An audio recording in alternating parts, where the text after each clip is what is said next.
buenos días, muy buenas tardes a todos y todas. Muchísimas gracias por estar aquí. Vamos a ir iniciando. Mi nombre es Paloma del Campo y el día de hoy los voy a acompañar con la moderación.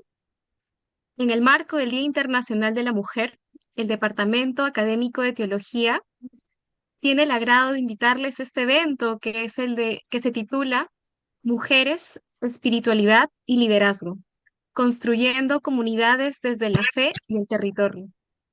Un espacio para conocer y reflexionar sobre el liderazgo de las mujeres en las comunidades de los orígenes del cristianismo y en las comunidades amazónicas, poniendo en diálogo la memoria histórica, la espiritualidad y las prácticas comunitarias actuales.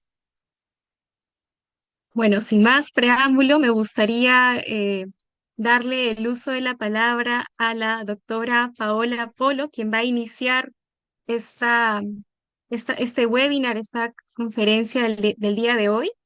Ella es doctora en teología por la Universidad de Deusto, España, licenciada en teología sistemática por la Universidad de Deusto y por la Universidad Centroamericana José Simeón Cañas, de la UCA de El Salvador.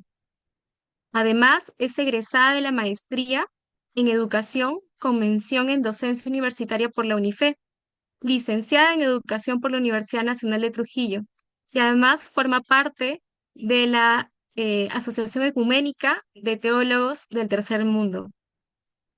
Docente, además, ordinaria del Departamento de Teología de la PUC, y forma parte del comité editorial de la revista Phenomenum de la UNIFE y de la revista Punto y Coma de Puerto Rico.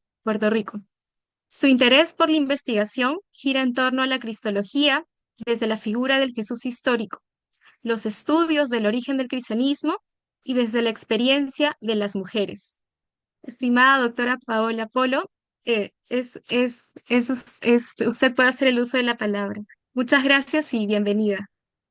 Muchas gracias a ti, Paloma. Gracias al Departamento de Teología por generar este espacio. Gracias a Patricia por compartir la mesa de alguna manera virtual.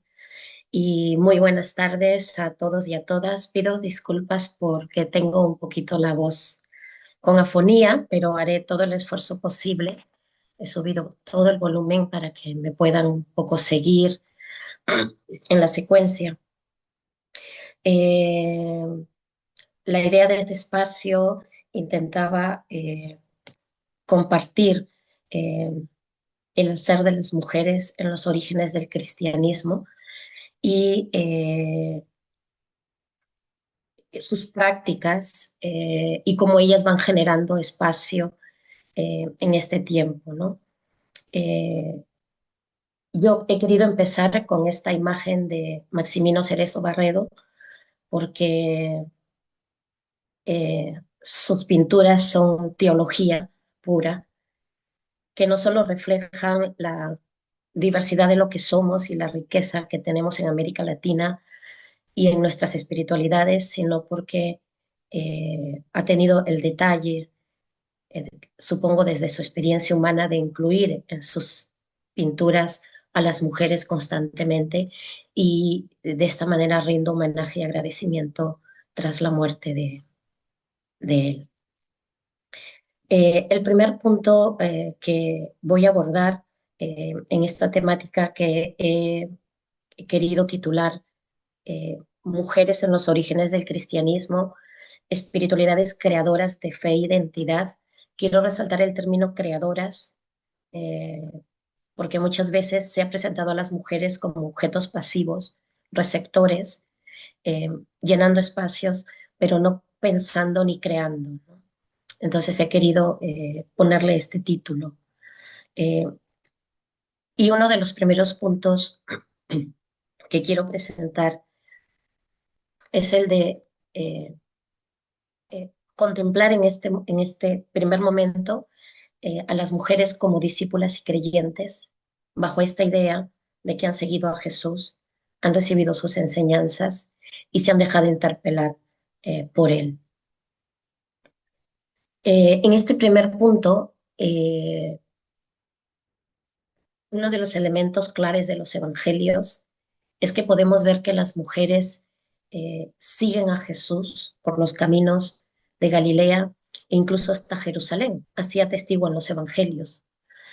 Muchas de ellas, eh, quizás curadas, otras solas, viudas, indefensas, repudiadas, algunas con recursos, otros sin recursos, eh, algunas respetadas por sus maridos, la mayor parte de ellas poco respetadas en general, algunas con mala fama, prostitutas, y todos estos rasgos que se acumulan en las narraciones son rasgos que de alguna manera denotan deshumanización, pero que yo quiero resaltar que contienen paradójicamente la libertad que tienen ellas para poder seguir a Jesús. Las mujeres eh, dignas, entre comillas, y respetadas, al estar sujetas a sus maridos, no podían hacer esto, seguir a un hombre por los caminos. Así, lo que hay que pensar aquí es que en el movimiento de Jesús se presentaba de alguna manera como un espacio alternativo para ellas, en donde posiblemente ellas van encontrando vida digna y espacios liberados, ¿no? Aquí habría que pensar a María de Magdala, María la Madre de Santiago y de José. Permítame nombrarlas porque se las ha nombrado poco.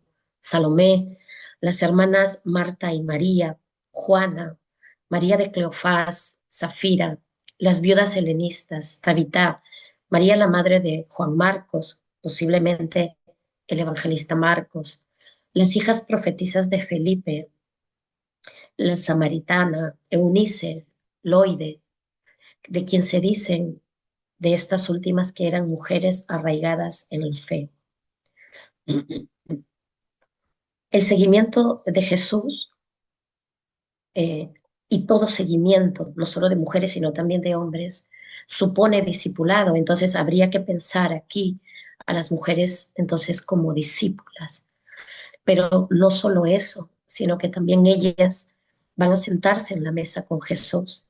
Y al parecer hay mujeres que se sientan a la mesa que Jesús invita. Así, de alguna manera, narra Mateo 21 cuando dice que a Jesús le critican porque se sienta a comer con pecadores y prostitutas.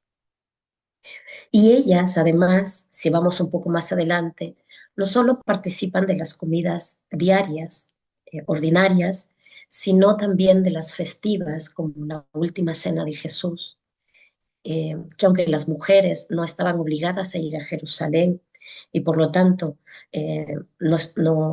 no estaban de alguna manera consideradas para celebrar la Pascua, que allí se hacía, habría que pensar de que efectivamente muchas mujeres sí lo hacían porque iban en familias a Jerusalén a celebrar la Pascua del Señor. Eh, por lo tanto, hay que pensar una vez más en un banquete pascual inclusivo en torno a Jesús y en las que ellas no solo estuvieron presentes, sino que eso va a servir como testimonio.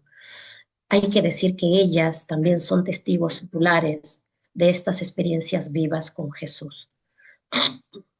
Otro elemento clave para reconocer eh, un discipulado de este tipo, como llama Elizabeth Schussler Fiorenza, un discipulado de iguales en los orígenes, es el lenguaje inclusivo de Jesús. Paola lo narra muy bien en su libro Jesús, aproximación histórica, donde nos dice que Jesús habla en un lenguaje que recoge las experiencias de los hombres y que los hombres van a entender muy bien, pero también habla en un lenguaje eh, en el que las mujeres le van a poder entender bien. Por ejemplo, habla en los evangelios de un amigo impertinente, pero también habla de la viuda impertinente que reclama ser escuchada por el juez. Habla del sembrador, pero también habla de la mujer que pone levadura en la masa. Habla o cuenta la historia de un padre que hace una fiesta porque su hijo ha vuelto, el que estaba perdido, y habla de una mujer que festeja el haber encontrado la moneda perdida. Si esto es así, dice Pagola, habría que pensar entonces en que entre los oyentes de Jesús, entre su discipulado, hay mujeres que están allí y habla también para ellas. La predicación de Jesús, que tiene este lenguaje, pero que está centrado en el reino de Dios, anuncia una vida justa para todas las personas. En este sentido, presenta la posibilidad de una vida en mutualidad. Y esto hace comprensible la afirmación de Jesús, por ejemplo, cuando dice que las prostitutas serán las primeras en el reino de Dios. Esta predicación de un reino inclusivo se torna también liberador, pero por ello es probable que el Abba de Jesús, el Padre de Jesús, es todo lo contrario a ese patriarca dominador y opresor que Jesús mismo nos enseña en Mateo 23. No llamen a nadie padre ni jefe porque solo hay uno en el cielo. Con lo cual todos somos hermanos, citando a Juan. Esta predicación liberadora va a adquirir fuerza cuando Jesús parece no reducir a las mujeres al ámbito de lo doméstico. Por eso vemos que resaltan las mujeres la escucha de la palabra antes que las labores domésticas.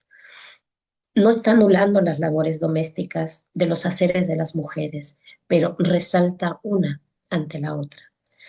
Y además parece no aceptar la dominación del varón sobre la mujer, pues no aprueba el repudio a las mujeres de parte de los varones.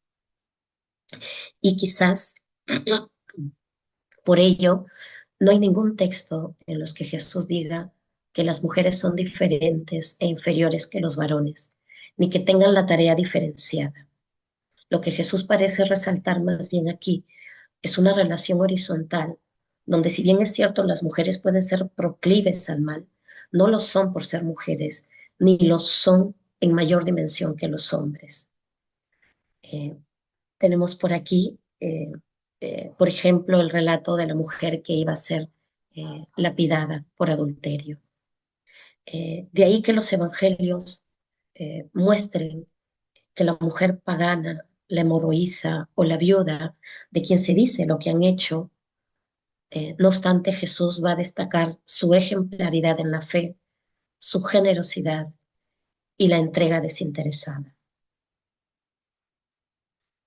En el punto 2, he considerado la contemplación de las mujeres como apóstoles que están haciendo memoria, pero que a su vez están rememorando a Jesús.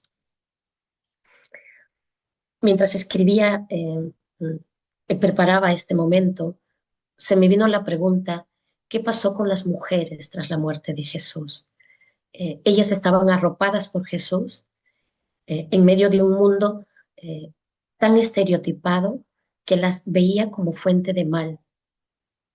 No solo debieron sentir la muerte de un maestro, por lo tanto, o la muerte de un profeta, o la muerte de un hombre bueno, un hasidín, sino que debieron sentir la muerte de un hombre que de alguna manera había dado sentido a sus vidas cuando parecía no tenerla. Y justamente esto debió ser la razón por la que le vieron vivo y no muerto. Ellas no solo le vieron además, sino que le vieron antes que los demás. Y eso las constituye como apóstoles.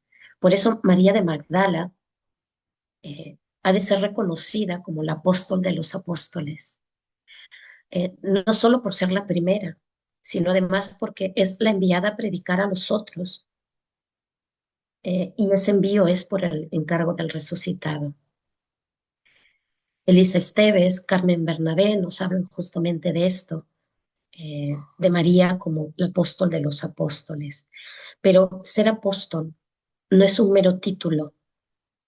Además de predicar al resucitado, las mujeres con los demás van a reunirse en las casas con la asistencia del Espíritu de Dios. Y desde ese espacio van a ir creando comunidad y van a crecer juntos en la fe que les une no solo a los otros, a las otras, sino al Dios de Jesús. Y en esos espacios van a empezar a recordar a Jesús. Los evangelios de Lucas y Juan nos dicen que oraban y recordaban, hacían memoria, unidas a sus compañeros. Por lo tanto, harán memoria de todos los momentos vividos con Jesús, lo que vieron y lo que sintieron, y que de alguna manera nadie va a poder borrar de sus vidas, no solo de ellos, sino también de ellas. Y por eso los especialistas en escritos joánicos dicen que ellas también debieron formar parte en estas comunidades de la búsqueda derásica de Jesús. Es decir, entre todos, aprender a leer a Jesús y cómo vivir a Jesús en el tiempo actual, que aunque es un tiempo corto en distancia a la muerte de Jesús, es un tiempo a la vez distante porque han pasado muchas cosas y las cosas han cambiado de alguna manera mucho.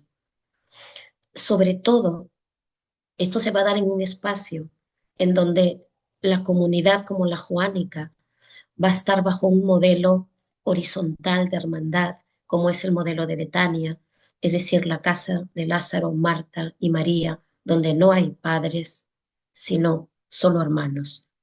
Dicha memoria, por lo tanto, no es mera añoranza del amigo que ha muerto o del maestro que ha muerto, sino sentido de vida que también a ellas las va a llevar a buscar formas de rememorar a Jesús, dice Carmen Bernabé. Es decir, cómo ser en el propio tiempo continuadoras del reino de Dios predicado por Jesús, que no debió ser una tarea fácil, era pensar lo vivido, pesar del dolor, para desde allí repensar los nuevos tiempos, siendo fieles a Jesús y su reino, pero además en medio del hostigamiento y en medio de la persecución, en medio de muerte. El tercer punto eh, que invito yo a mirar a las mujeres en este breve tiempo es el de mujeres liderando espacios comunitarios y con autoridad.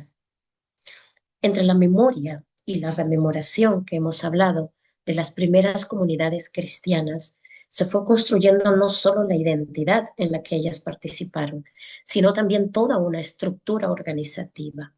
Con el pasar del tiempo, las comunidades se fueron haciendo cada vez más grandes y complejas por la diversidad de gente que se sumaba al cristianismo.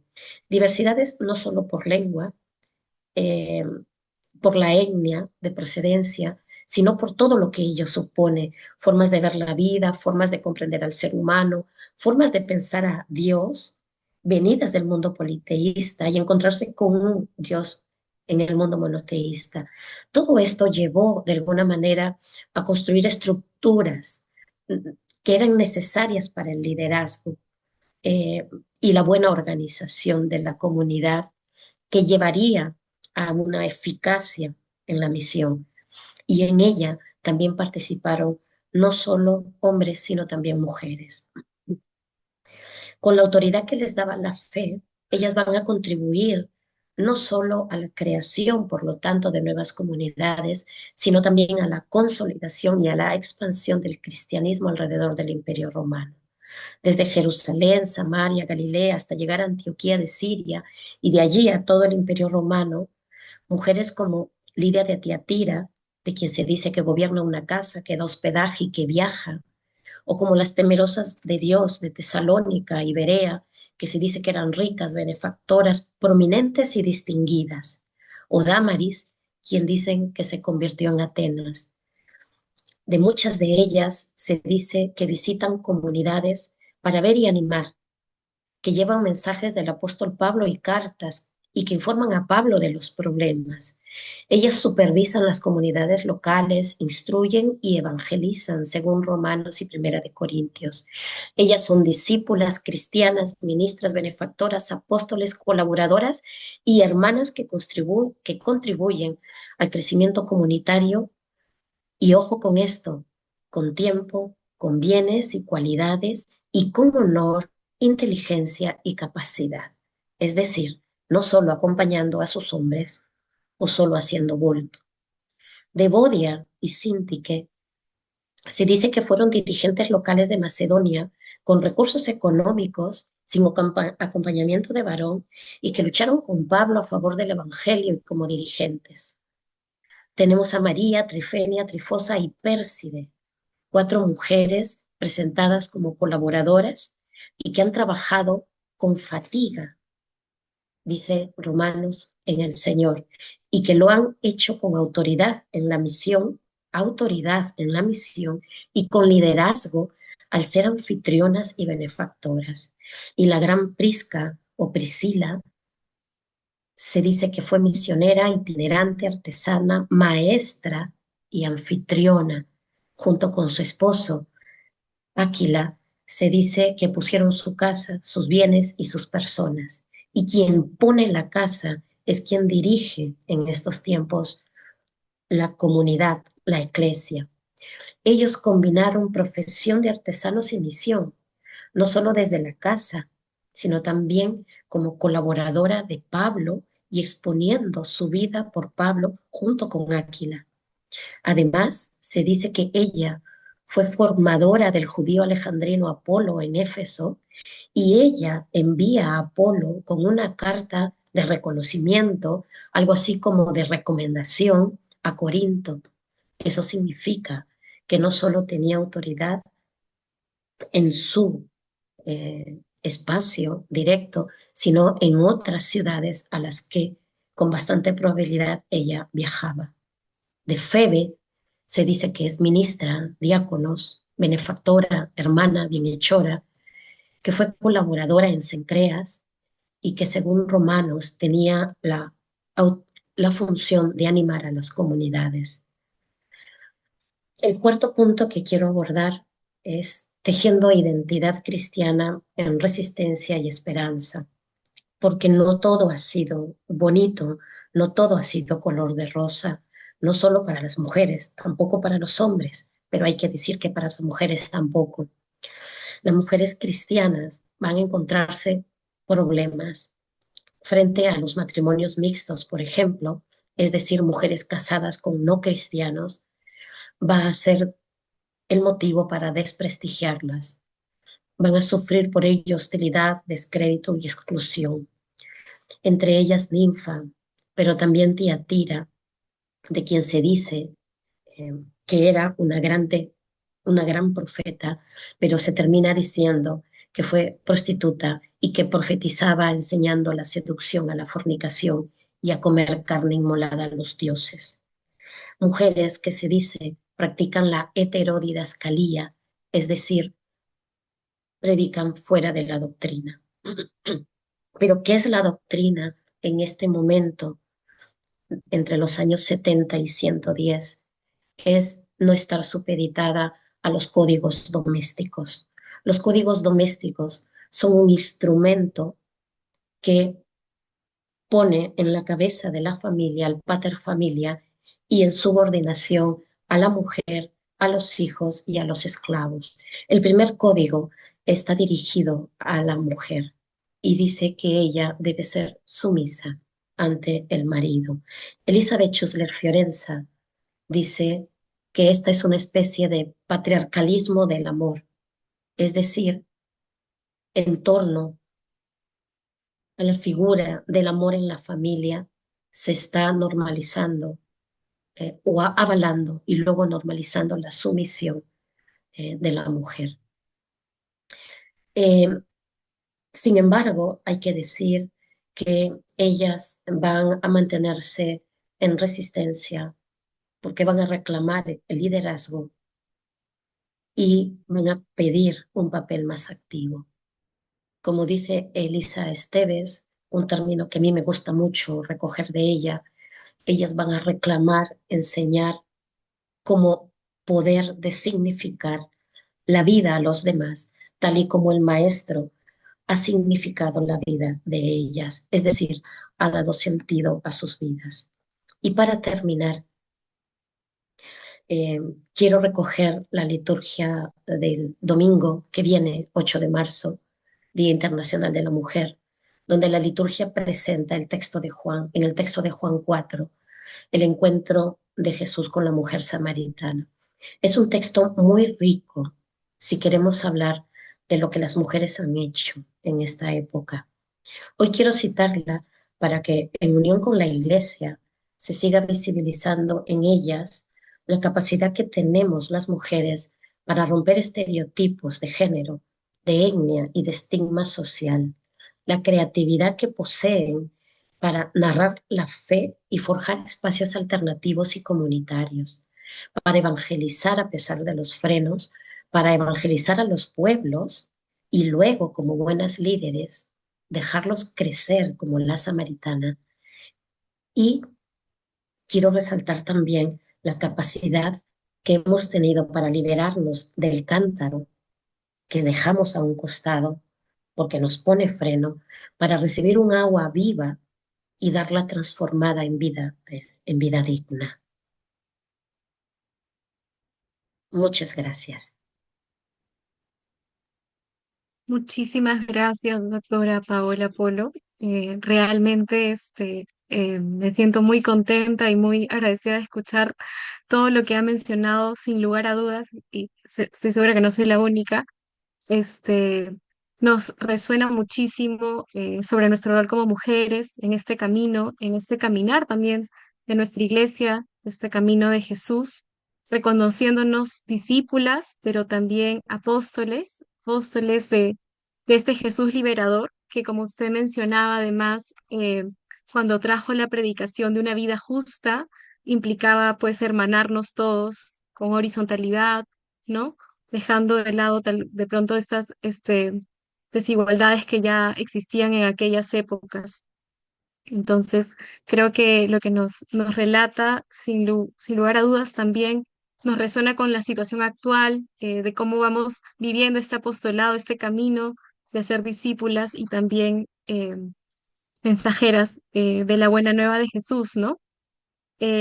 Voy a ir comentando que para los participantes que nos están oyendo, y estoy segura que seguro querrán seguir preguntando, ¿no? O reflexionando sobre lo que nos ha comentado la doctora Polo, vamos a pasar al momento de las preguntas al final, luego de nuestra segunda ponencia. Y por ahora ya vamos a ir iniciando también nuestra segunda ponencia del día de hoy. Y igual, si tienen preguntas o reflexiones, nos los pueden ir poniendo en el chat y al final vamos a tener un espacio de diálogo, de poder conversar sobre lo que nos están compartiendo el día de hoy. En este caso, quiero darle la bienvenida a la doctora Patricia Urpiaga. Es una profesora que admiro, la he leído en mis estudios universitarios. Estoy muy contenta también de que estemos aquí. La doctora Patricia Urtiaga es profesora e investigadora de la Pontificia Universidad Católica del Perú. Obtuvo una licenciatura en Derecho por la PUC y un máster y PhD en Antropología de la Universidad de California, Berkeley. Además, sus temas de investigación versan justamente sobre recursos naturales, derechos indígenas, industrias extractivas y agua en la Amazonía y los Andes. Ha trabajado con organizaciones indígenas y además es directora del programa de doctorado en Derecho por la Pontificia Universidad Católica del Perú. Es investigadora además del Instituto de Investigación para el Desarrollo Social de la ONU y ha sido investigadora en el Instituto Iberoamericano de la Universidad de Gotemburgo, el Instituto además también Max Planck de Alemania y el Colegio Alberto Turing. Forma parte además del comité directivo de la International Commission of Legal Pluralism. Doctora Patricia, usted tiene el uso de la palabra. Muy bienvenida. Gracias por estar aquí también. Gracias, Paloma, gracias a Eric. Hay un ruido ahí del parque, pero bueno, ojalá que no que se escuche mi voz. Gracias a ustedes, en realidad yo me siento honrada, ¿no? Gracias al Departamento de Teología. Siempre ha sido una casa muy agradable. Quizás si no hubiera estudiado Derecho, hubiera estudiado Teología como Paula. pero porque tengo muchas resonancias, muchas preguntas, ¿no?, que contestar. Y esta oportunidad ha sido así como un momento importante para mí en ese sentido, ¿no? En el sentido de esa exploración que venía haciendo hace varios años en realidad, ¿no? Para mí, por ejemplo, el grupo de teología del departamento de teología fue así un regalo del cielo, ¿no? Entonces, bueno, voy a compartir con ustedes un PowerPoint que tiene un poquito más de slides de lo que Eric quisiera, pero voy a tratar de que no se extienda mucho, ¿no? La idea es un poco conversar sobre, permítanme, permítanme un ratito enchufar mi computadora porque parece que se está bajando la energía.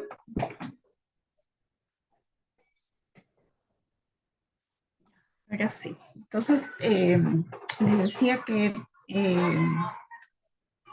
no sé si se ve, a ver, voy a, ¿se ve la pantalla ya? Sí, sí se ve. Sí, sí se ve. Entonces, esta es un poco una reflexión que yo venía haciendo hace varios años, pero que no podía todavía por falta de tiempo y también por falta de incentivos como los que me han brindado hoy día generosamente ustedes, eh, ponerlo un poco en blanco y negro, ¿no? La idea es hablar un poco sobre culturas amazónicas y naturaleza, pero en relación con la teología, ¿no? Y, y bueno, entonces, eh, la primera cosa que quiero mostrar son los sueños de Francisco, ¿no? Son 4 sueños que él nos dejó. Sueño con una Amazonía que luche por los derechos de los más pobres, de los pueblos originarios, de los últimos, donde su voz sea escuchada y su dignidad sea promovida. Sueño con una Amazonía que preserve esa riqueza cultural que la destaca, donde brille de modos tan diversos la belleza humana. Sueño con una Amazonía que custodie celosamente la abrumadora hermosura natural que le engalana, la vida desbordante que llena sus ríos y sus selvas. Sueño con comunidades cristianas capaces de entregarse y de encarnarse en la Amazonía hasta el punto de regalar a la iglesia nuevos rostros con rasgos amazónicos. Entonces vamos a hablar un poquito de 3 temas, ¿no? Quizá la mujer está en estos 3 temas no tan presente como en la exposición tan interesante que nos ha regalado Paola, pero está ahí, ¿no? Y entonces es un momento para hacerla más visible, ¿no? Entonces, una primera cosa que me llevó a mí a trabajar este tema, bueno, no a trabajarlo, digamos, como quisiera, pero a pensarlo por lo menos, es esta historia del Génesis, ¿no? Dice, cuando Dios el Señor puso al hombre en el jardín del Edén para que lo cultivara y lo cuidara, le dio esta orden: puedes comer del fruto de todos los árboles del jardín, menos del árbol del bien y del mal. No comas el fruto de ese árbol, porque si lo comes ciertamente morirás. Como ahí he puesto un bracket, ¿no? Dice, le hiciste caso a tu mujer, solo puesto entre paréntesis. Comiste del fruto del árbol del que te dije que no comieras, ahora la tierra va a estar bajo maldición por tu culpa. Con duro trabajo la harás producir tu alimento durante toda tu vida. Te ganarás el pan con el sudor de tu frente hasta que vuelvas a la misma tierra de la cual fuiste formado. Por eso Dios el Señor sacó al hombre del jardín del Edén y lo puso a trabajar la tierra de la cual había sido formado.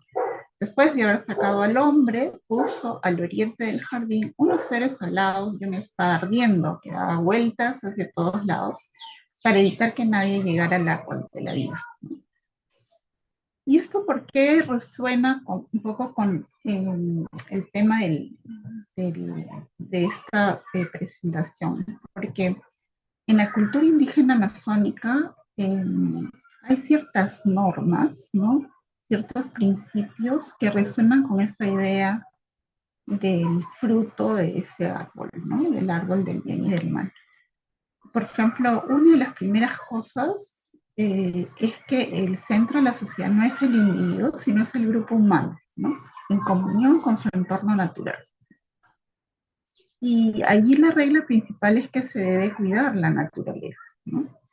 La regla, ¿cómo se traduce esta regla, digamos, en términos más prácticos? Es no se debe pescar ni cazar más de la cuenta, hacerlo es ir respetar a la naturaleza, hacerlo es lograr que los espíritus de las plantas y los animales se molesten y castiguen a los hombres, ¿no?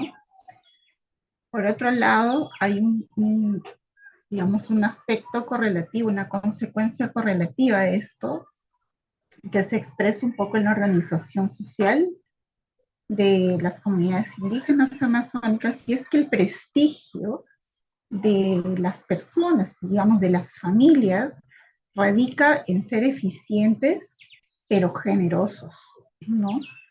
No en acumular. Entonces, eh, yo siempre relaciono esto con esta prohibición de Dios, ¿no? De comer del árbol del bien y del mal. Yo sé que esto es polisémico y me van a decir, ay, Patricia, tú estás jalando lo de los pelos, pero para mí, que yo, digamos, me he formado tratando de entender la Amazonía, ¿no? Con mucho cariño hacia la Amazonía, yo veo una resonancia muy fuerte ahí, ¿no? Entonces, una buena agricultora no es buena porque acumula, sino porque comparte su cosecha con todos. Un buen pescador o un buen cazador es buen pescador y cazador porque comparte, ¿no? Y en ese sentido, los mitos indígenas recogen estos valores, ¿no? Y los difunden. Entonces, otro párrafo de Querida Amazonía se evidencia que los pueblos originarios de la Amazonía tienen un fuerte sentido comunitario, ¿no? Ellos viven de ese modo el trabajo, el descanso, las relaciones humanas, los ritos y las celebraciones. Todo se comparte, los espacios privados típicos de la modernidad son mínimos. La vida es un camino comunitario donde las tareas y las responsabilidades se dividen y se comparten en función del bien común. No hay lugar para la idea de individuo desligado de la comunidad o de su territorio. Por otro lado, nos dice Francisco también, la gracia supone la cultura y el don de Dios se encarna en la cultura de quien lo recibe. Los pueblos indígenas amazónicos expresan la auténtica calidad de vida como un buen vivir que implica una armonía personal, familiar, comunitaria y cósmica, y que se expresa en su modo comunitario de pensar la existencia, en la capacidad de encontrar gozo y plenitud en medio de una vida austera y sencilla, así como en el cuidado responsable de la naturaleza que preserva los recursos para la siguiente generación. Y este párrafo que a mí me gusta mucho dice, del río es tu sangre, luego plántate, germina y crece, que tu raíz se aferre a la tierra por siempre jamás. Y por último, sé canoa, cebote, balsa, pate, tinaja, tambo y hombre, ¿no? Esto de conocimiento de los pueblos indígenas se ha materializado en sus mitos, leyendas y narraciones, ¿no? Dice Francisco, durante siglos los pueblos amazónicos transmitieron su sabiduría cultural de modo oral con mitos, leyendas, narraciones, como ocurría con esos, entre comillas, primitivos habladores que recorrían los bosques, llevando historias de aldea en aldea, manteniendo viva una comunidad a la que sin el cordón umbilical de esas historias, la distancia y la incomunicación hubieran fragmentado y disuelto.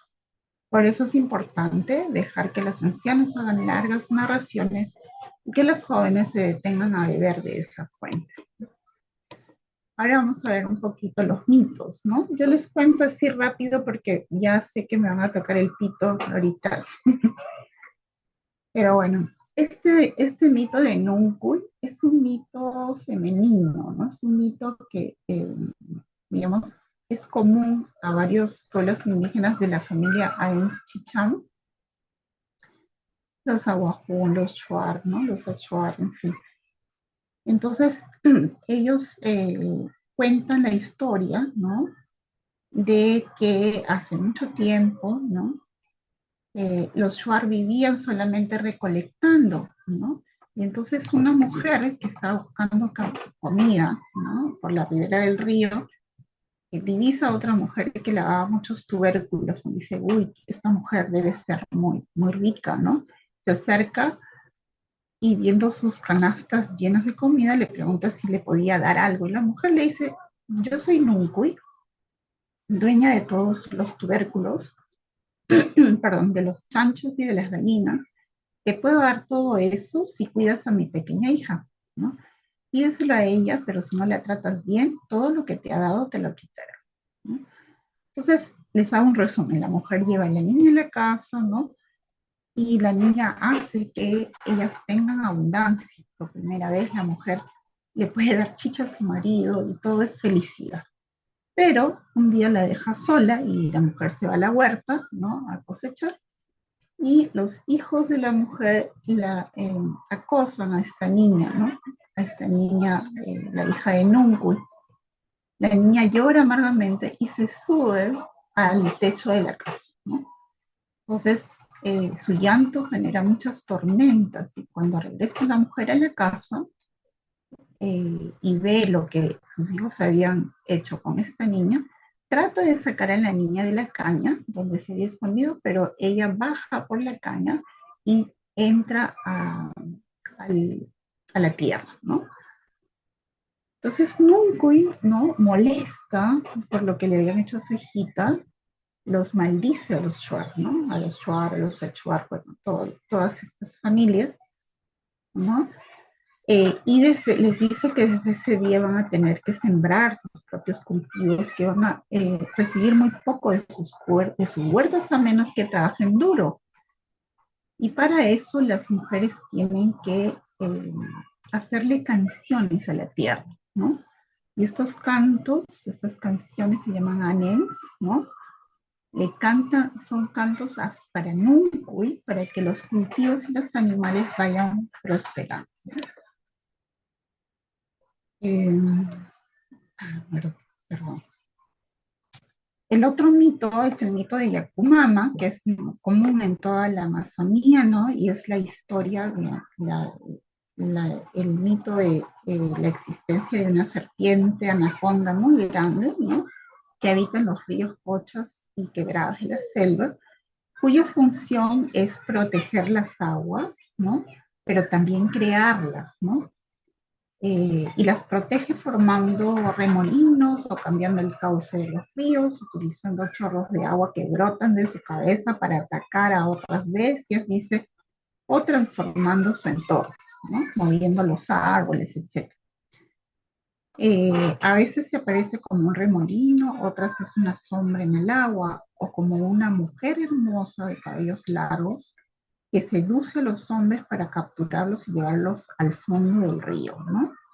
El Yakumama está en contacto con los espíritus del río, que son los ancestros de los vivos que habitan en las aguas de los ríos y las cochas, ¿no? Y se enfurece mucho cuando los humanos contaminan el río o matan animales sin respeto. Cuando hay desapariciones misteriosas en el agua, tormentas repentinas, es un indicador de que la Yakumama está muy molesta, ¿no? Y cuando la Yakumama se molesta o ve que han contaminado una fuente de agua, se abandona la fuente de agua y se lleva a todas las especies vivas para que no se contaminen y también a los espíritus. Este es otro mito también, ¿no? Digamos, hay la creencia entre los Shawi, ¿no? De Balsa Puerto, que la relación con la naturaleza es una relación sagrada, ¿no? Y cuando se infringen las normas que tienen los hombres, ¿no? Con respecto al respeto a la naturaleza, esto va a acarrear una sanción. Y esa sanción puede ser de dos tipos, ¿no? Un rechazo social o también desastres naturales, ¿no? Por ejemplo, puede ser una inundación por conductas prohibidas hacia los animales y la naturaleza. Los Shawi creen que cuando una persona se burla de un animal, la naturaleza la va a castigar, ¿no? Los espíritus del bosque le van a aplicar una sanción sobrenatural. Cuando se pesca en demasía o se echa mucho barbasco, la Yakumama envía mucha lluvia y hace crecer el río para proteger a sus hijos, ¿no? Y entre los castigos que aplica, ¿no? La Yakumama son las pescas fallidas, la lluvia intempestiva, enfermedad o muerte por ahogamiento. Entre los Yecuana también hay sanciones sobrenaturales cuando se inobservan, ¿no? Las normas de relación y respeto con la naturaleza, ¿no? Vamos a ver ahora qué pasa con las mujeres indígenas, ¿no? ¿Cuáles son sus prácticas ecocéntricas? Quizás antes de entrar a este tema, quiero decir que yo que, bueno, he tenido cierta experiencia en la Amazonía, les puedo decir que es muy difícil que una mujer pueda vivir por sí misma eh, sola en la Amazonía. Es muy difícil, es un ambiente muy, muy duro. Y eso hace que sea necesario compartir todo con el varón, ¿no? Vamos a ver ahora algunas fotos. Eh, los varones también aprenden a cocinar, ¿no? Muchos varones saben cocinar porque a veces se van al monte y tienen que pasar tiempo ahí, entonces tienen que cocinar, ¿no? Y las mujeres también hacen algunas cosas, claro, no todas, ¿no? Porque, por ejemplo, cargar un tronco no lo pueden hacer, pero sí aprenden a pescar, etcétera, etcétera. Entonces, eh, desde mi experiencia puedo decir que yo nunca he visto una expresión de patriarcado en la Amazonía, no lo he visto, ¿no? Bueno, vamos a ver qué dice Francisco, ¿no? Dice, a los miembros de los pueblos originarios les doy gracias y les digo nuevamente que ustedes con su vida son un grito a la conciencia. Ustedes son memoria viva de la misión que Dios nos ha encomendado a todos, cuidar la casa común. Esta es una forma de cuidar, ¿no? No todas estas prácticas son solo de mujeres, ¿no? Algunas son compartidas con los varones, por ejemplo, la infiltración de agua en las montañas, ¿no? Para crear más agua, las amunas, que también son un tipo de infiltración en las montañas, ¿no? Sobre todo en los Andes. Hay rituales también sobre el agua en los Andes, bueno, yo lo conozco en el Colca, ¿no? Este tipo de ritual se, se lleva a cabo en el Colca, ¿no? Donde, por ejemplo, los campesinos pagan al apu, al cerro, hombres y mujeres, cazando el agua del nevado con el agua del mar, ¿no? Para que haya abundancia de agua. Este es no sé si se verá, es un TikTok que encontré porque eh, estaba buscando, me dicen si se ve, por favor, porque si no, no lo cortamos nomás. Profesora, ahorita no se ve, solo se ve el link Ah, del TikTok. Ujú. entonces sí lo dejo para que ya lo vean ustedes, ¿no? Es un canto de una mujer aguajún, un anens, ¿no? Para la producción de sus yucas, ¿no? Bueno, entonces, esta es una entrevista a una lideresa del pueblo Xánica de Selva Central, donde ella cuenta un poco cuál es su relación con la naturaleza, ¿no? Ella dice, por ejemplo, la naturaleza es alguien más, los ojos de agua, los cerros tienen nombre, son como alguien más. La naturaleza no es un objeto de explotación. Defender la naturaleza tiene que ver con la defensa de los derechos colectivos e individuales. Nosotros miramos todo, todo tiene vida y también existen los derechos colectivos. ¿Por qué la naturaleza no puede tener derechos?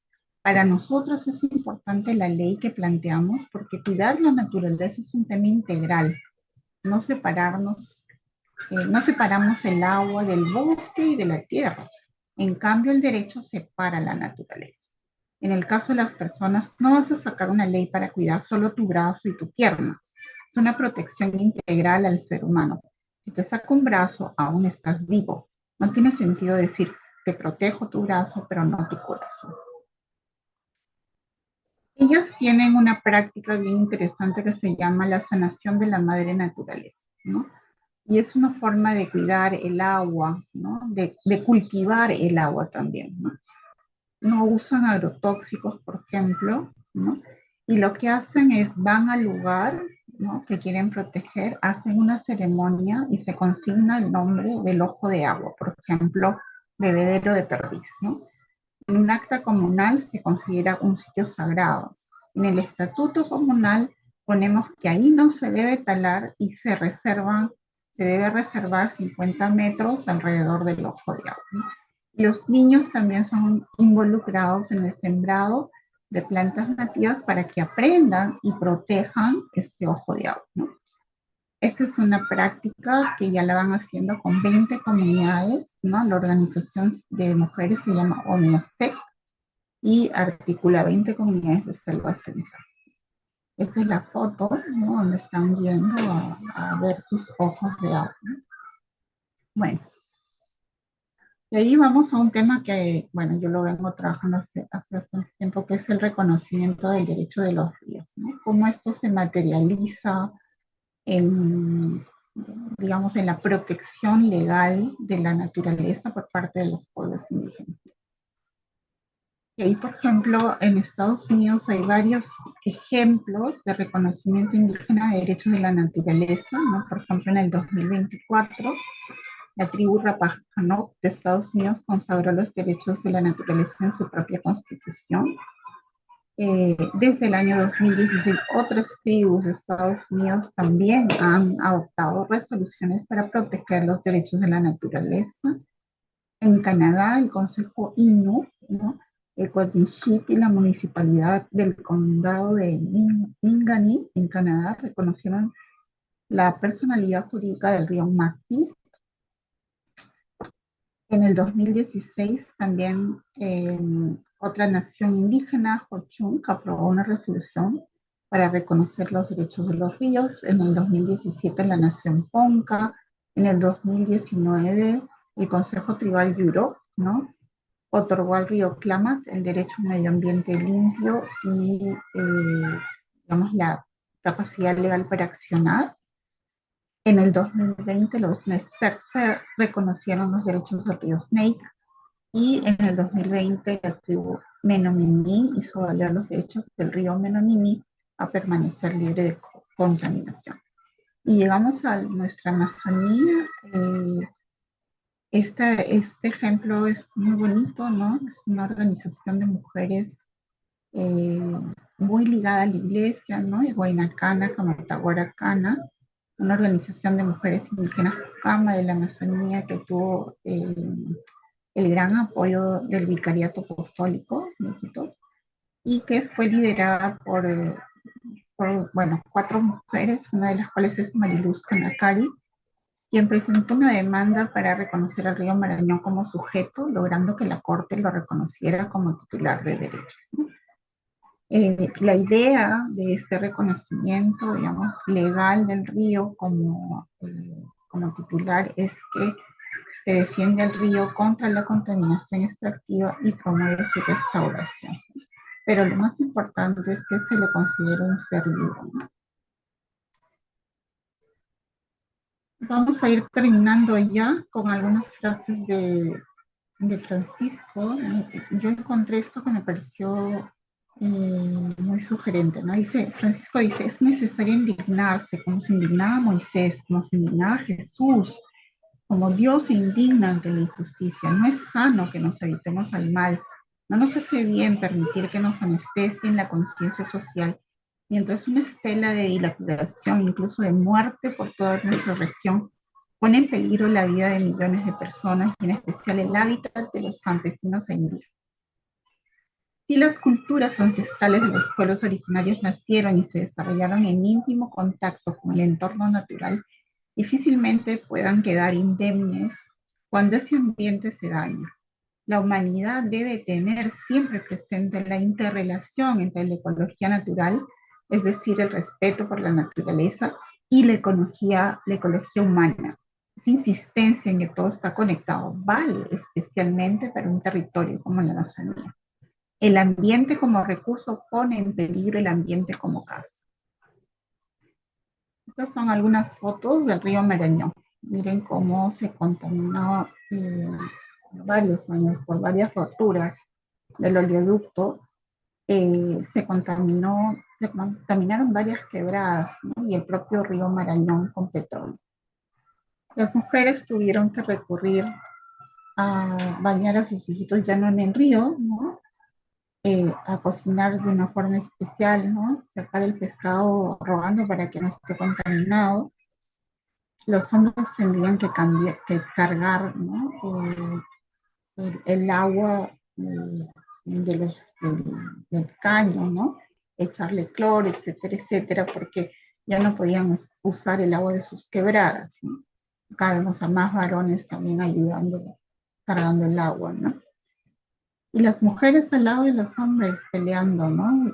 Y reclamando por esta injusticia que ha ocurrido y viene ocurriendo hace 40 años en la Amazonía, más de 40 años, ¿no?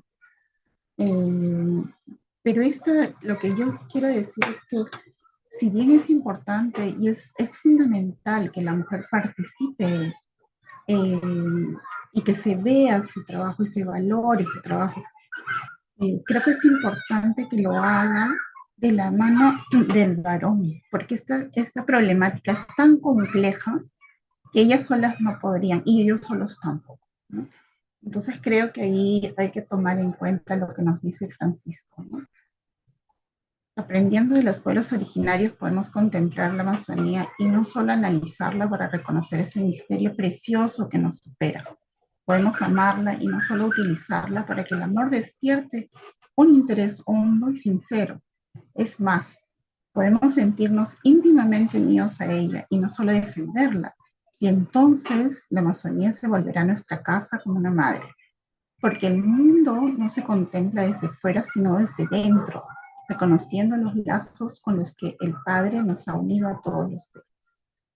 Y les dejo un extracto de la última oración que pone Francisco en Querida Amazonía. Dice: María, muéstrate como madre de todas las criaturas, en la belleza de las flores, de los ríos, del gran río que atraviesa la Amazonía y de todo lo que vibra en sus selvas. Cuida con tu cariño esa expresión de hermosura. Gracias. Muchísimas gracias, doctora Patricia. De verdad, nos ha compartido el mensaje del Papa Francisco, ¿no? En Querida Amazonía, también ya lo menciona en el Laudato Si, ¿no? Sobre el cuidado de nuestra casa común, la ecología integral, pero lo que me gustaría resaltar bastante es también la importancia de la defensa desde los derechos, ¿no? Creo que el corazón del Evangelio, también de nuestro Evangelio cristiano, es la defensa por los derechos, y en este caso, como es la sentencia del río Marañón y otros casos que han venido, podemos observar cómo también desde el plano jurídico se puede ir aportando en esta lucha por asegurar al menos las condiciones elementales, ¿no? Y en este caso, teniendo en cuenta además las perspectivas de nuestras comunidades amazónicas, que como bien relató, vengan a la naturaleza, al río, a los animales y a todo ese paisaje tan hermoso, o parte esencial también de ellos, ¿no? Y creo que ahí desde el derecho, yo también soy abogada, entonces también siento que me interpela muchísimo en cómo poder aportar en ese camino. eh, También rescato bastante lo que señaló sobre los mitos, y es verdad, yo recuerdo también que en un encuentro de mujeres aguajún, de mujeres artesanas aguajún, eran todas mujeres, pero había un señor, un señor en medio de todas las mujeres que estaban presentando y vendiendo sus artesanías. Y era como el único ahí, ¿no? Que paradójicamente fue el que más vendió. Él rayó sus artesanías. Y cuando le preguntaban, ¿no? Porque él era el único varón, ¿no? ¿Cómo es que es así, ¿no?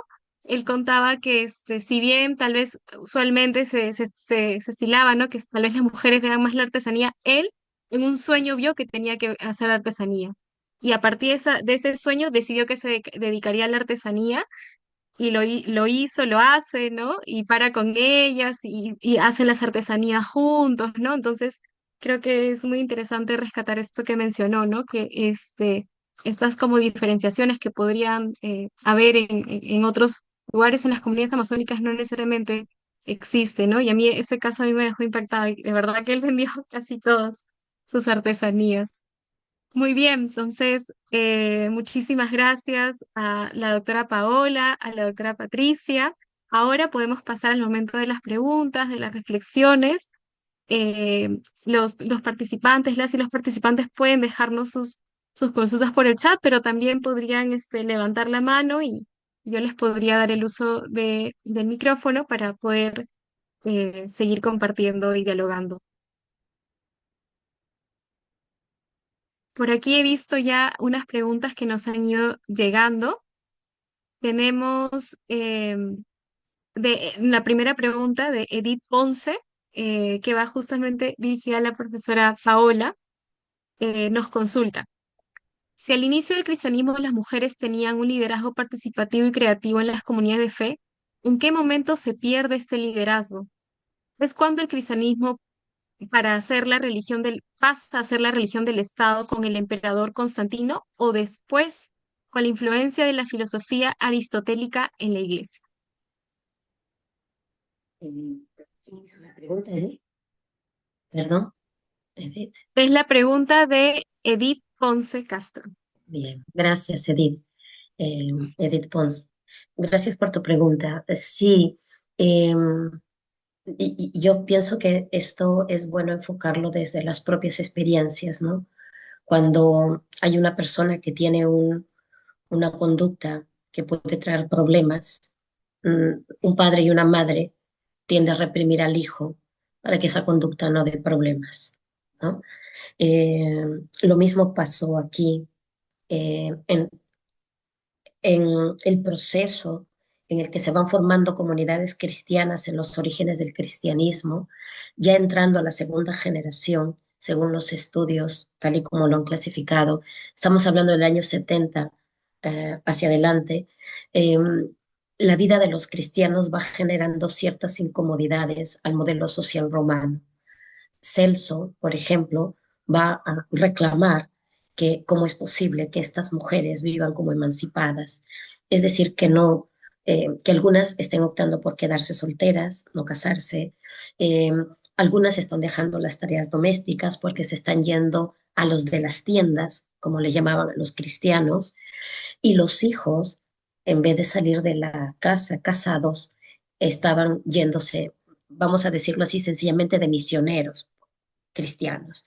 Y entonces se iban de ciudad en ciudad, posiblemente convencidos de su fe, a predicar y, y abandonaban la casa la casa familiar, ¿no?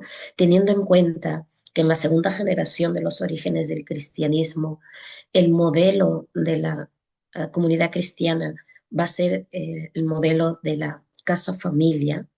eh, lo que, lo que evidencia esto es que el modelo familiar, que es el modelo social, se va a intentar replicar en las comunidades cristianas. De hecho,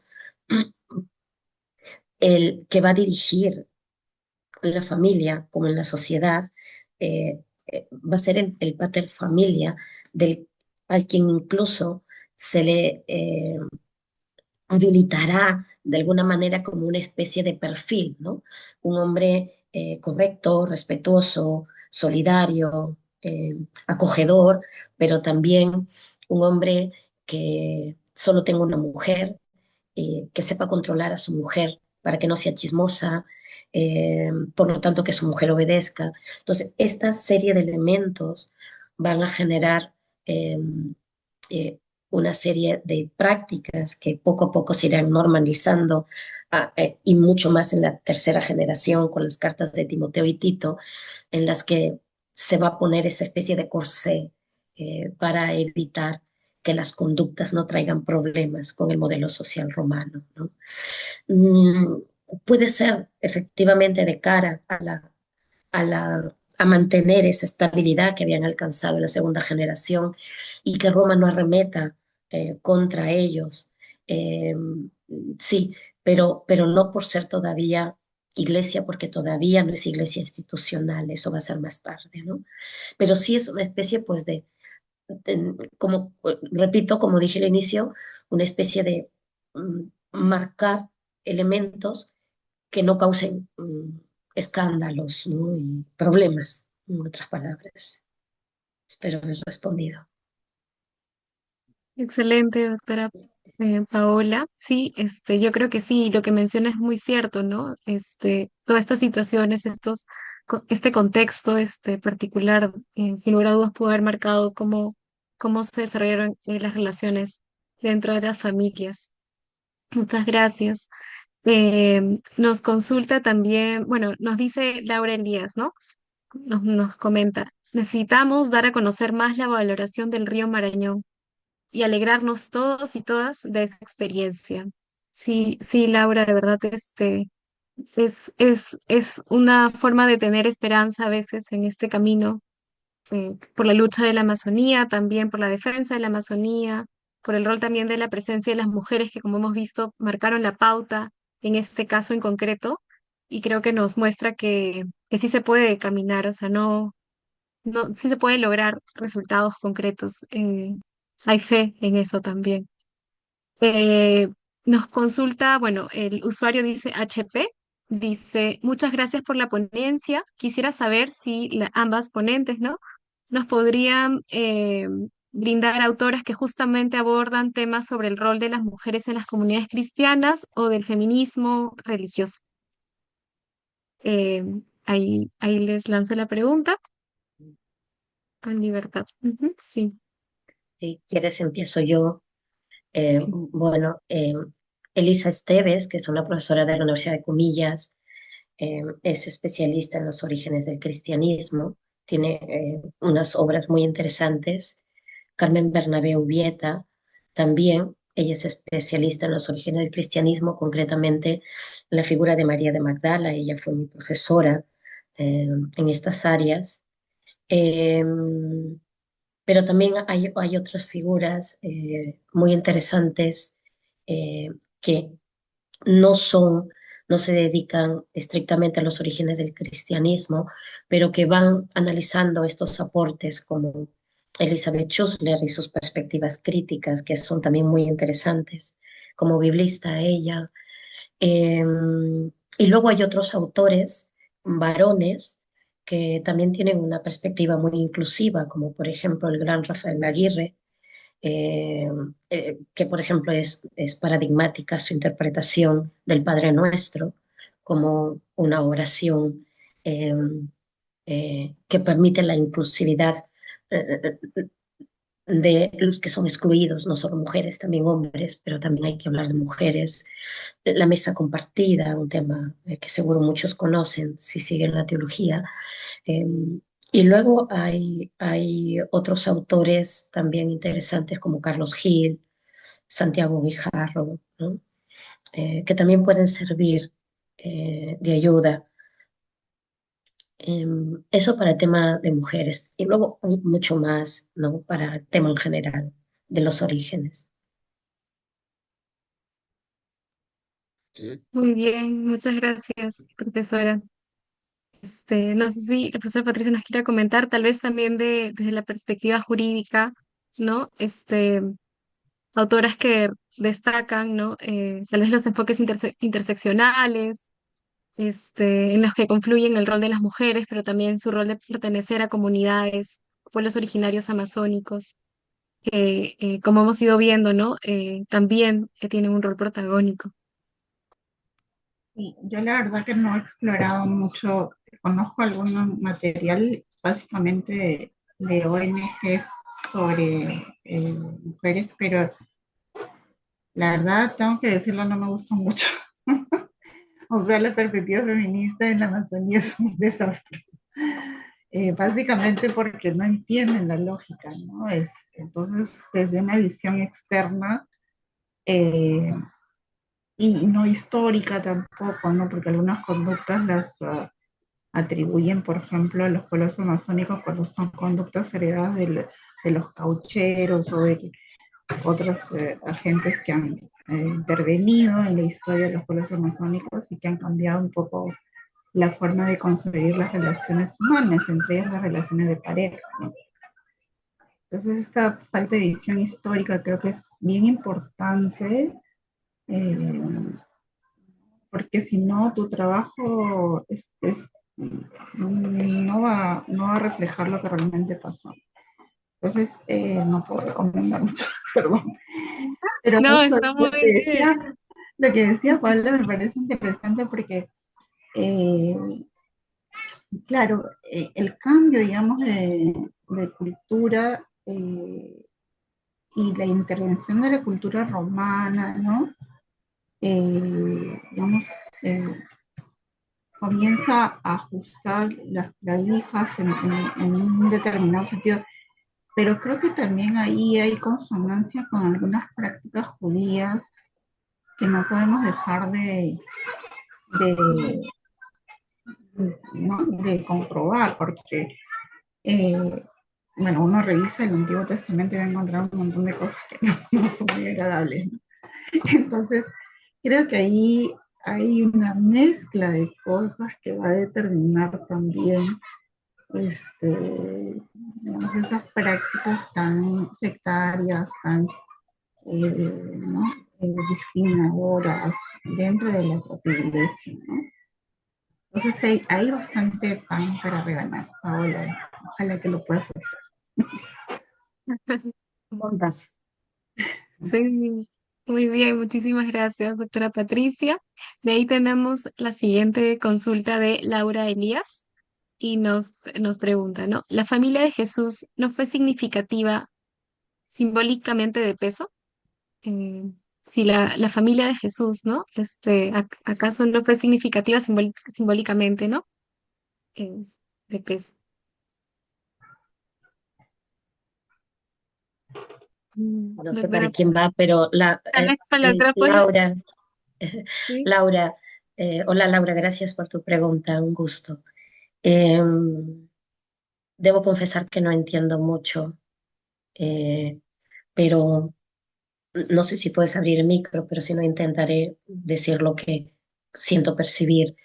Mm, la familia, o lo que creo entender, la familia de Jesús, por supuesto que fue significativa para Jesús. Eh, Conocemos, por ejemplo, muy poco de José en los evangelios. Es una figura que va a desaparecer muy pronto. Pero uno también conoce a los hijos, a los padres a través de los hijos. Eh, por ejemplo, ¿no? María en el Magnificat juega un papel muy interesante si queremos encontrar en la voz de Jesús algo parecido, ¿no? Yo te alabo, Padre, Señor del cielo y de la tierra, porque has, etcétera. Y el Magnificat es un texto genial para ver en ella un Jesús que se parece a su madre, ¿no? Eh, y José también, suponemos, o hemos de intuir que Jesús debía tener mucho de José y que quizás este Jesús que abrió caminos a espacios más equitativos, algo debió recibir de su padre como un modelo ejemplar eh, eh, en comunitariedad, ¿no? Y en ese sentido yo creo que debió ser simbólico. Y bueno, pues otra cosa que se me viene es la figura de María, hasta bastante avanzado el proceso de los orígenes del cristianismo, ¿no? Sobre todo en el entorno lucano. Hay una María allí como discípula de su hijo, ¿no? Y hay una tía de Jesús también sumergida en el discipulado de Jesús, que posiblemente es una de las discípulos de Maús, eh, que según los orígenes del cristianismo debía ser una pareja y no dos hombres, y ella debía ser la tía de Jesús. Por lo tanto, la familia yo creo que sí, sí tiene peso. No sé, Laura, me quedo muy inquieta. No sé si por ahí va la pregunta. Gracias, doctora Polo. No sé si ahí, Laura, nos quisiera como ahí comentar un poquito más en el chat o puedes levantar la manito y te damos el uso de la palabra para desarrollar la pregunta. Igual vamos a ir pasando a la siguiente pregunta que la plantea Giovanni y dice, hoy en día la mujer posee un papel protagónico en la teología. ¿Qué decir de la teóloga latinoamericana? Esto nos plantea Giovanni, no sé si la doctora Paola Polo, tal vez la doctora Patricia nos quieran comentar. Eh, no sé, es Patricia. Eh, yo creo que la, efectivamente la mujer ha tenido más espacio en la teología, eh, pero no solamente hay que decir la mujer en general, sino la gran diversidad que somos las mujeres. Mm. Eh, y, y quiero también enfatizar en la mujer laica, que hemos tenido poco acceso, ¿no? Por ejemplo, a mí me costó buscar un espacio para estudiar teología aquí, tuve que irme afuera en mi momento, ¿no? Eh, Sin embargo, creo que hoy las teólogas latinoamericanas tienen una riqueza envidiable para la teología, porque la teología latinoamericana es, es fruto de las experiencias vividas, ¿no? Lo que decía Gustavo Gutiérrez, primero es la práctica, primero es la vida. Esos son los insumos para luego pensar la fe en Dios. Y la teología latinoamericana ha tenido mucha fuerza, por ejemplo, en la ecoteología, en el feminismo ecoteológico, ha tenido mucha fuerza justamente por nuestra riqueza contextual, territorial, la diversidad que somos.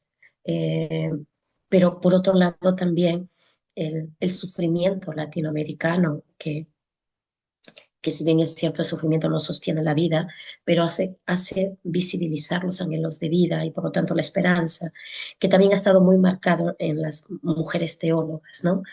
Eh, si bien es cierto la teología no empieza en América Latina, eh, yo creo que no tiene nada que envidiar a, a estos haceres, ¿no? Muy, existenciales de alguna manera, pero muy profundamente espirituales en América Latina. Tengo muchas amigas que se dedican a la teología en el continente y solo saben dar riqueza, ¿no? Y allí uno se alimenta. Muchas gracias, doctora Polo. Veo que también tenemos bueno, la mano levantada de Cecilia Monteagudo y luego ya podemos ir cerrando con Laura, que ya nos ha contado un poquito más por dónde iba la pregunta. Estimada Cecilia, usted tiene el uso de la palabra, puede Muchas plantearnos. gracias. Bueno, un agradecimiento a las dos conferencias muy interesantes. Yo soy profesora de filosofía de la PUC y lo digo para que se entienda un poco por dónde va mi pregunta. En relación a la ponencia de Patricia Urteaga, yo creo que es interesante ver, y el título también de este evento lo indica, ¿no? Construyendo comunidades desde la fe y el territorio. Y eso ya nos sitúa en una perspectiva de entender las cosas desde una ontología relacional, donde estos binarismos tradicionales ya no funcionan.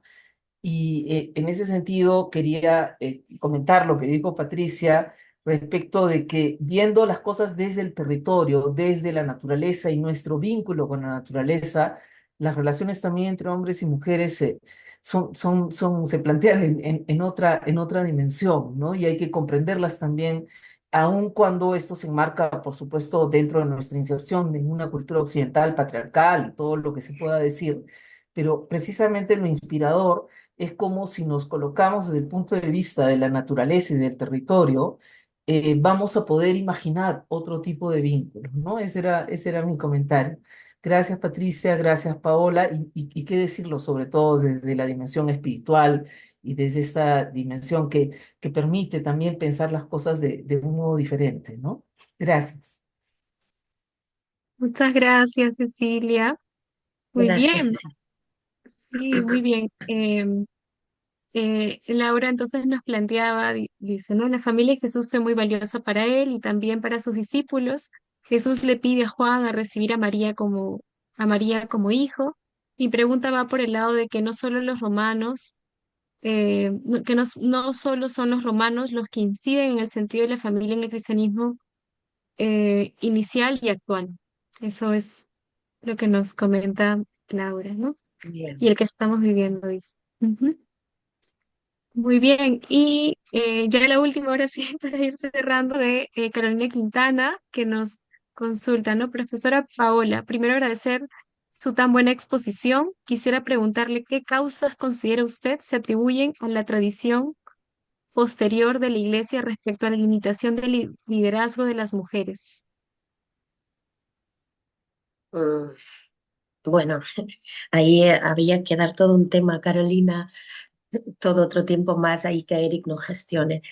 Em, yo creo que hay muchas razones, me voy a centrar sobre todo en, en que la escritura es palabra de Dios y hay textos que han quedado impresos eh, donde habla de la ah, verticalidad de la iglesia, en la que el hombre está por encima, eh, no solo de la mujer, sino sobre todo lo que no tiene ese poder y los demás deben estar abajo en sentido de sumisión.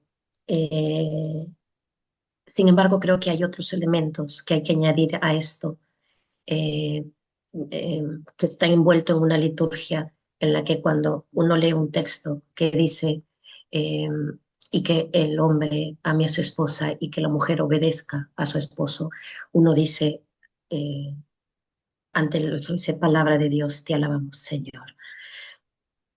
Sin embargo, creo que tiene también que ver con una especie de comodidad en la que nos hemos ido estabilizando, eh, acompañada de una falta de conocimiento y en la que no somos capaces de adentrarnos en lo que estos textos significan en su contexto, que creo que es lo que Cecilia Monteagudo trataba de decir.